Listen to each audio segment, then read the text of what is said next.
नमस्कार. मी भाऊ तोरसेकर. तुम्ही बघत आहात प्रतिपक्ष.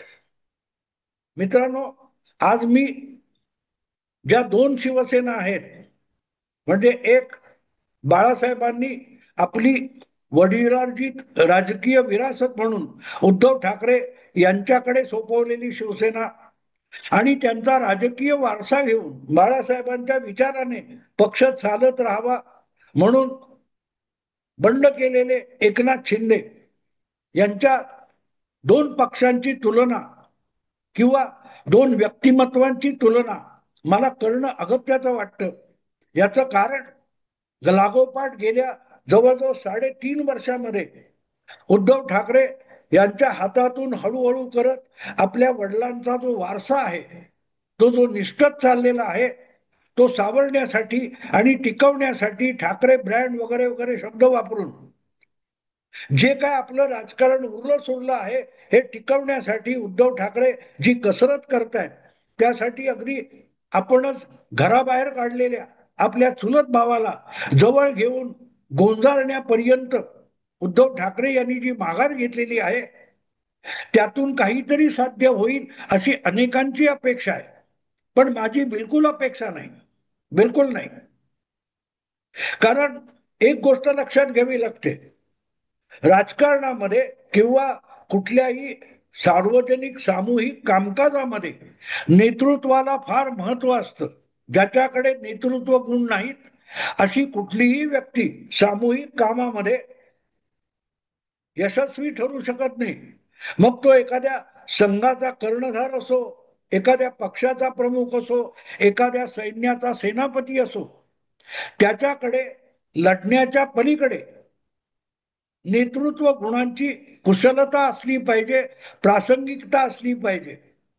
मला आठवतं, जवळजवळ 40-50 वर्षापूर्वी केव्हा तरी कॅरी पॅकर नावाचा एक प्रकार आला होता क्रिकेटमध्ये.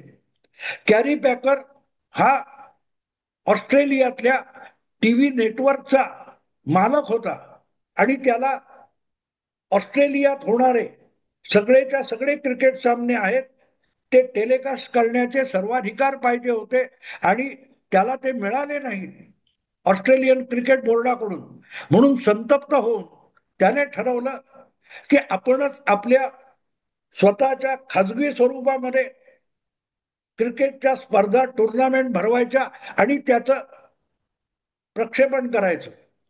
आणि त्यातून कॅरी पॅकर सर्कस तयार झाली. आज क्रिकेटमध्ये जे आमूलाग्र बदल झालेले आपण बघतोय 50 वर्षामध्ये, त्याचं श्रेय खरं तर त्या कॅरी पॅकरला जातं. आणि त्याने आपल्या या क्रिकेट टुर्नामेंटला पॅकर सर्कस असं नाव दिलेलं होतं. असो, मुद्दा असा आहे की ज्या वेळेला हे झालं होतं, त्याने वेगवेगळ्या देशांच्या टीम बनवल्या होत्या. वेस्ट इंडिज क्रिकेट मधले सगळे दिग्गज खेळाडू त्याने आपल्याकडे घेतलेले होते. इंग्लंडचे, ऑस्ट्रेलियाचे, या 3 देशाचे सर्व प्रमुख खेळाडू पॅकर सर्कस मध्ये होते आणि त्या देशांच्या नावाने त्याने भरपूर पैसे मेहनताना देऊन टीम बनवलेल्या होत्या. त्याखेरीज पाकिस्तान वगैरे इतर देशातलेही काही खेळाडू घेऊन त्यांनी टीम बनवलेल्या होत्या. आणि अशा वेळेला खऱ्या खुऱ्या ज्या त्या देशांच्या वतीने खेळणारे जे संघ होते, त्यांच्याकडे हुशार खेळाडू उरले नाहीत, हुशार खेळाडू उरले नव्हते. त्यामुळे ऑस्ट्रेलिया असो, वेस्ट इंडिज असो किंवा इंग्लंड असो, त्यांना नव्या तरुण मुलांना घेऊन नवी टीम, नवे संघ बनवावे लागले होते. अशा वेळेला इंग्लंडची इतकी वाईट अवस्था होती की तो वेगवेगळे काय तर मला सगळी नावं आठवत नाहीत आता, पण माईक ब्रियरली, आयन बोथम हा तेव्हाचा त्यातून जन्माला आलेला नवा सुपरस्टार होता. 78, 70, 75 वगैरे अशी कधीची गोष्ट आहे. तर ती नवी टीम उभी करताना इंग्लंडने त्यांच्या क्रिकेटमधून निवृत्ती झालेला 39 वर्षाचा खेळाडू माईक ब्रियरली याला कर्णधार म्हणून आणला होता. आणि त्याच्याकडे ॲलन लॅम, हा, ही अशी सगळी आयन बोथम वगैरे हे लोक सोपवले होते. आणि त्यातून माईक ब्रियरलीने 1-1.5 वर्षामध्ये नवी टीम उभी केली होती. कर्णधार जवळजवळ 40ला आणि खेळणारी, क्रिकेट खेळणारी त्याच्या टीम मधली पोरं ही सगळीच्या सगळी विशीतली होती. पुढे वर्ष दीड वर्षात माईक ब्रेअरली परत निवृत्त झाला आणि त्याच्या जागी अष्टपैलू खेळाडू आयन आयन बोथम याला कर्णधार करण्यात आलं. पण तो कर्णधार म्हणून आणि खेळाडू म्हणून सुद्धा कमालीचा अपेशी ठरला. आणि मला आठवतं त्याची एक मुलाखत मी वाचली होती. त्याने जे सांगितलं की माझ्याकडे नेतृत्व गुण नाहीत, मी कर्णधार उत्तम खेळाडू आहे पण उत्तम कर्णधार नाही, कारण माझ्याकडे नेतृत्वाचे गुण नाहीत. मला कुठे खेळवायचा, कसा खेळवायचा, किती नंबरला खेळवायचा, कधी बॅटिंगला आणायचा, कधी बॉलिंग द्यायची, हे माईक ब्रियरलीला कळत होतं, मला कळत नाही, कारण मी कर्णधार म्हणून नाकर्ता आहे. हे खुद्द आयन बोथमने स्वतःच सांगितलेलं आहे. त्या सांगण्याचा हेतू असा की कर्णधार हा उत्तम खेळाडू असायची गरज नाही, पण तो एकाच वेळेला रणनीतिकार आणि काम चलावू खेळाडू असला पाहिजे. राजकारणात सुद्धा जो नेता असतो त्याला आपल्या संघाचं सामूहिकतेचं नेतृत्व करता आलं पाहिजे. आपल्या टीम मधले उत्तम लोक योग्य जागी आणून त्यांच्याकडून उत्तम काम करून घेणं, उत्तम जबाबदाऱ्या त्यांच्यावर सोपवणं आणि त्यांच्याकडून ते करवून घेणं, याला नेतृत्व गुण म्हणतात. आणि इथेच फरक पडतो. मी जेव्हा उद्धव ठाकरे आणि एकनाथ शिंदे यांची तुलना आज करायला बघतोय, त्याचं नेमकं कारण ते आहे, कारण आगामी स्थानिक संस्थांच्या ज्या निवडणुका आहेत त्या निवडणुकांमध्ये उद्धव ठाकरे यांच्या हाताशी उरलेला जो काही छोटा मोठा पक्ष आहे, मुंबई पुरता मर्यादित राहिलेला त्यांचा जो पक्ष आहे, तो टिकवायचा असेल आणि नव्याने परत त्याची उभारणी करायची असेल तर खरी नेतृत्वाची कसोटी लागणार आहे.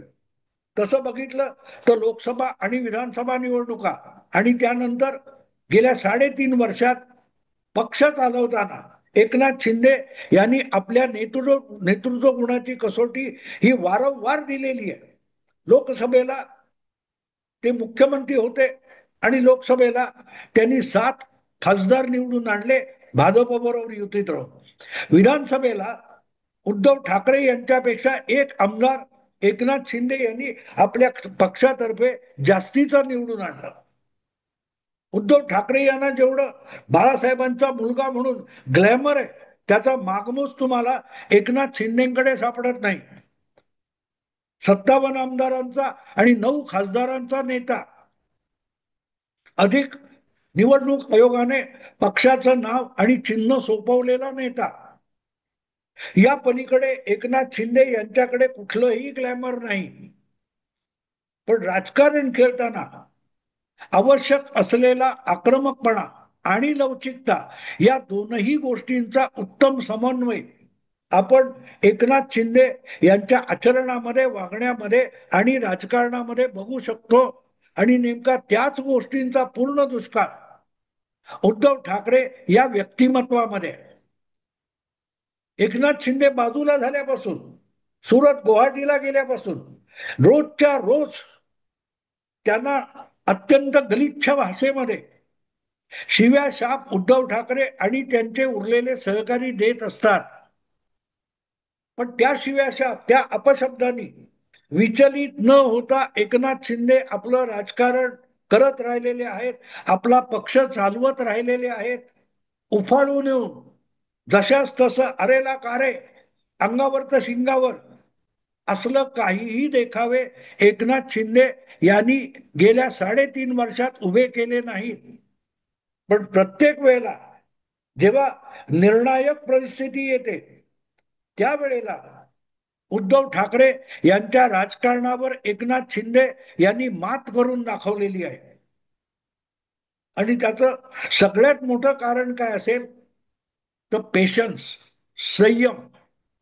कितीही विपरीत परिस्थिती असो, त्या विपरीत परिस्थितीला बघून एकनाथ शिंदे पळ काढत नाही. त्या विपरीत परिस्थितीला सामोरं जाऊन त्या अडचणीवर मात करणं हा जो एकनाथ शिंदे यांचा स्वभाव आहे. आणि त्या परिस्थितीला सामोरे जाताना कुठलाही उतावळेपणा करायचा नाही, कुठलाही देखावा निर्माण करायचा नाही, पण ती परिस्थिती बदलून दाखवायची.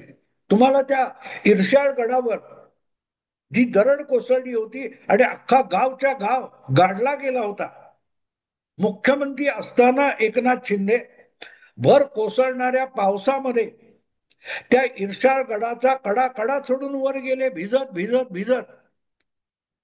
तिथे मदतीला गेलेल्या नवी मुंबई का ठाण्याच्या अग्निशामक दलाच्या एका कर्मचाऱ्याचा मृत्यू झाला होता आणि मदत कार्याला गेलेल्या कर्मचाऱ्याचा मृत्यू झाला. इतकी ती विपरीत परिस्थिती होती की जो माणूस प्रशिक्षित आहे तरीही त्या प्रतिकूल परिस्थितीत बळी गेला. त्या प्रतिकूल परिस्थितीवर मात करत एकनाथ शिंदे तो संपूर्ण डोंगर कडा चढून त्या गाडल्या गेलेल्या गावापर्यंत जाऊन पोहोचले, त्या लोकांना दिलासा दिला आणि हे काम त्यांनी आधी अनेकदा केलेलं आहे. पण उतावळेपणाने त्याचा डिमडिम वाजवा. इर्षाळगडाच्या त्या घटनेनंतर उद्धव ठाकरे सुद्धा तिथपर्यंत गेले होते, पण व्हॅनिटी व्हॅन घेऊन गेले. पावसात भिजायची सुद्धा हिंमत नव्हती. हा फरक आहे मित्र. ज्या वेळेला तुमचा नेता विपरीत परिस्थितीत न घाबरता पुढे जातो, तेव्हा त्याच्या मागून येणारे त्याचे पाठीराखे आणि सैनिक अधिक ईर्षेने दौडत सुटतात. उद्धव ठाकरे हे आपल्या घरात बसून फेसबुक लाईव्ह करतात, तेव्हा त्या मुख्यमंत्र्याच्या सोबतचे मंत्री किती आळस करत असतील याची कल्पना करा. मुख्यमंत्री म्हणून इर्षाळ गडावर चढून जाणारा पावसात असा मुख्यमंत्री एकनाथ शिंदे आणि करोनाने अख्खं राज्य ग्रासलेलं असताना फेसबुक लाईव्ह करायचं, पण घराचा उंबरठा सुद्धा ओलांडायचा नाही. इतका जीव मुठीत धरून लपून बसलेला मुख्यमंत्री हे नेतृत्वाचे दोन चेहरे. त्यामुळे हे तुम्ही करा, ते तुम्ही करा. आतापर्यंत आम्ही वोट चोरीचं अमुक तमुक केलं, यापुढे आता हा विषय मतदारांनी हाती घ्यावा. आणि तुम्ही काय करणार? उद्धव ठाकरे काय करणार? त्यांचा पक्ष काय करणार? महाविकास आघाडी काय करणार? तुम्हाला निवडणूक जिंकायची, त्यासाठी मतदाराने काम केलं पाहिजे, मतदाराने वोट चोरी रोखली पाहिजे. आणि ती वोट चोरी रोखली गेली की मग उद्धव ठाकरे मुख्यमंत्री पदावर आरूढ होणार, फेसबुक लाईव्ह करणार. हा फरक आहे मित्र. विधानसभेच्या निवडणुका झाल्यानंतर एकनाथ शिंदे यांना पाय उतार व्हावं लागलं. भाजपचं संख्याबळ जास्त होती, पक्षाचा आग्रह होता, पण वेळ आली तेव्हा त्यांनी ती लवचिकता दाखवली जी 2.5 वर्ष आधी देवेंद्र फडणवीसांनी दाखवली होती. लवचिकता दाखवणं याचा अर्थ शरणागत होणं असाच दरवेळेला नसतो. परिस्थितीची एक नजाकत असते आणि शेवटी कुठच्याही लढाईमध्ये फक्त बळी जाणं, मरणं म्हणजेच शौर्य नसतं. न लढता, बळी न जाता सुद्धा लढाया जिंकता येतात, त्याला शरणागती म्हणत नाही. उद्धव ठाकरे यांच्या विरोधात बंड पुकारून एकनाथ शिंदे यांनी आपल्या पक्षांतर्गत जी लढाई चालवली होती, त्या लढाईत भाजपची मदत घेऊन त्यांनी पक्ष आपल्या ताब्यात आणला. त्यासाठी भाजपची सर्वथैव मदत मिळाली होती आणि त्याला प्रतिष्ठा मिळावी म्हणूनच भाजपने आपले 2.5 पट आमदार असताना सुद्धा एकनाथ शिंदे यांना मुख्यमंत्रीपदी बसवलं आणि तो कारभार चांगल्या रीतीने चालावा म्हणून देवेंद्र फडणवीसांना इच्छा नसताना सुद्धा भाजपने उपमुख्यमंत्री केलेलं होतं. पक्षासाठी देवेंद्र फडणवीस आपला अभिमान अहंकार गुंडाळून उपमुख्यमंत्री झाले, तर त्याच्यासाठी निवडणुकीनंतर एकनाथ शिंदे यांनी सुद्धा तीच लवचिकता दाखवली आणि उपमुख्यमंत्री पद स्वीकारलं. याला नेतृत्व गुण म्हणतात मित्रांनो. मोडेन पण वाकणार नाही. ही वाक्य टाळ्या मिळवण्यासाठी चांगली असतात, पण राजकारणामध्ये, मुत्सद्देगिरीमध्ये लवचिकता हा सुद्धा एक बाणा असतो, रणनीती असते. त्यामुळे वेळ येईल तेव्हा वाकणं सुद्धा आवश्यक असतं, पण वाकायचं, पण टिकून राहायचं आणि आपल्याला योग्य संधी येईल त्याची प्रतीक्षा करत आपली ताकद वाढवत जाणं, स्वतःला अधिकाधिक सशक्त करणं, याला राजकारण म्हणतात, ज्याचा लवलेश तुम्हाला उद्धव ठाकरेंमध्ये दिसत नाही. ना मुख्यमंत्री झाल्यानंतर त्यांना सत्ता पचवता आली, अहंकार इतका मोठा झाला होता की याला सरळ करतो, त्याला सरळ करतो, त्याला धडा शिकवतो, हे करता करता संपूर्ण राज्याच्या कारभाराचा आणि पक्षाचा उद्धव ठाकरेंनी बट्ट्याबोळ करून टाकला.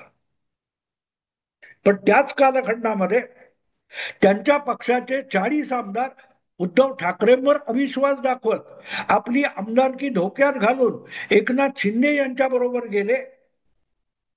याचा अर्थ उद्धव ठाकरे यांच्यापेक्षा त्यांच्या पक्षात जे आमदार होते ते अधिक राजकीय दृष्ट्या प्रगल्भ होते, म्हणूनच त्यांनी योग्य निवड केली.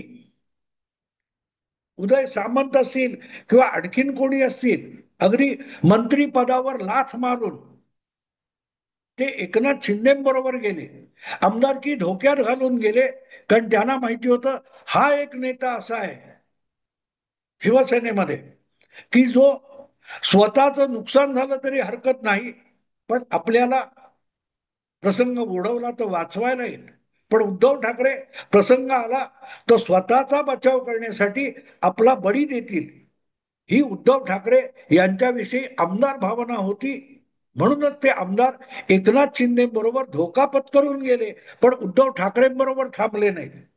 कारण उद्धव ठाकरेंना जो राजकारणातला पोक्तपणा लागतो, लवचिकता लागते, त्याचा मागमूस त्यांच्याकडे नाहीये.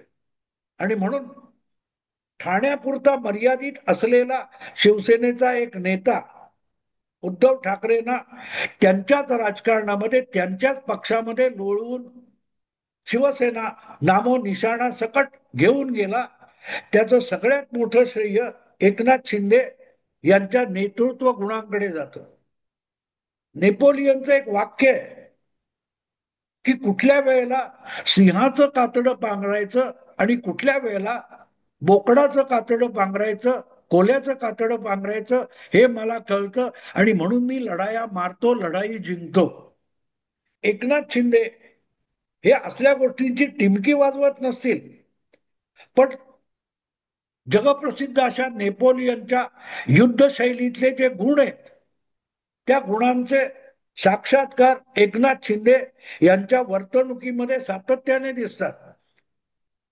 पण प्रत्येक लढाई हरल्यानंतर सुद्धा उद्धव ठाकरे जेव्हा आपणच कसे शिरजोर आहोत, आपणच कसे शूरवीर आहोत असं सांगत त्याचा डंका वाजवत फिरतात, तेव्हा उद्धव ठाकरे मधला राहुल गांधी समोर येत असतो. राहुल गांधींनी जशी आपल्या पक्षाची पुरती वाट लावून टाकलेली आहे, उद्धव ठाकरेंनी आपला पक्षही हळूहळू करत त्या वाटेवर नेला. मुख्यमंत्री पदासाठी काँग्रेस बरोबर जाणं हे वाद बाकीचे बाजूला ठेवा, गेल्यानंतर आपल्या पक्षाला टिकवायचं, त्याची ताकद वाढवायची, यासाठी उद्धव ठाकरेंनी काय केलं? उद्धव ठाकरेंच्या हातून त्यांचा पक्ष नाव निशाण निसटलं, याला बाकी कोण जबाबदार नाहीत, अगदी बंडखोर सुद्धा जबाबदार नाही. कारण व्यक्तिगत मतलबासाठी, आपल्या सत्ता लालसेसाठी वेळ आली तर उद्धव ठाकरे पक्षाचा बळी द्यायला निघाले. पण तीच गोष्ट विधानसभा निवडणुकीचे निकाल लागल्यानंतर भाजपने आपला मुख्यमंत्री करण्याचा हट्ट दाखवल्यावर एकनाथ शिंदे सुद्धा आपण 2.5 वर्ष उत्तम कारभार केलाय तर मी का पाय उतार होऊ असं विचारू शकले असते, विचारण्याचा त्यांनी प्रयत्न सुद्धा केला. पण ज्या वेळेला आपल्या व्यक्तिगत अहंकार आणि महत्वाकांक्षेसाठी आपण ज्या पक्षाचं नेतृत्व करतो तो पक्ष अडचणीत येईल, आपलाही उबाठा शिवसेना होऊन जाईल, याचं भान आलं तेव्हा एकनाथ शिंदे यांनी शपथविधीपूर्वी सत्य स्वीकारलं, उपमुख्यमंत्री पद स्वीकारलं. याला लवचिकता म्हणतात मित्रांनो. ते बाकी ह्यांचे पाय चाटले, त्यांचे पाय चाटले, मिंदे वगैरे हे शब्द सगळे वापरा, पण आम जनता बघते तुम्ही कोणाचे मिंदे आहात.